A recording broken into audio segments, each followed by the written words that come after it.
Let's talk about that proper planning, because the thing I definitely want to talk about are these rate caps, right? Because it sounds like with such an increase in the interest rate really rising quickly, it's not so much that it's risen from wherever it was to wherever it is now. It's just the speed at which it's risen, over the last, 18 months or 24 months. We do have some sort of beginner syndicators or some that may not even have done deals yet. So you want to explain a little bit about what exactly rate caps are?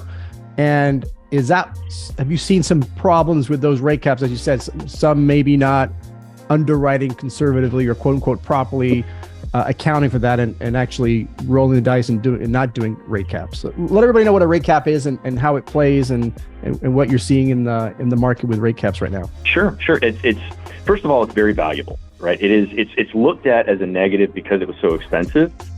But imagine having an adjustable interest rate and, for lack of a better term, an insurance policy on your rate, so that if it goes up by a certain amount, that rate cap provider starts to reimburse you for any amount over what they call your strike price. So it might be 150 basis points over your start rate. It might be 200 basis points over your start rate, or 1.5%, 2%, 2.5%, something like that. Or they can also do like 150 basis points in year one, and then 200 basis points in year two, so they can graduate it. But all that means is that if your interest rate increases over that amount, that rate cap provider will reimburse you for the difference. I can tell you from personal experience, I have hit some caps, and it has been very comforting to know that we've got the income to cover it. It's like any other insurance policy. It's always too expensive until you need it, and then you have enough.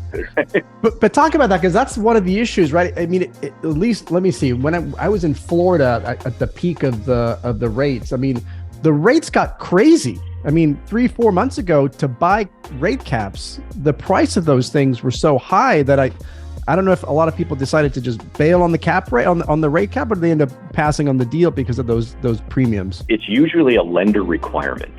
They're the ones that want to cover their assets and make sure that their borrowers have those rate caps in place. So it's a protectionary measure for the lender. Usually it's going to be required by that lender. Some lenders don't require them, and I scratch my head on why or how. It's not really a borrower decision whether to pass on it, because most of the time it's a lender requirement. When we talk about institutional borrowers, sometimes they'll require it as well, because they have to provide protectionary measures to their investors.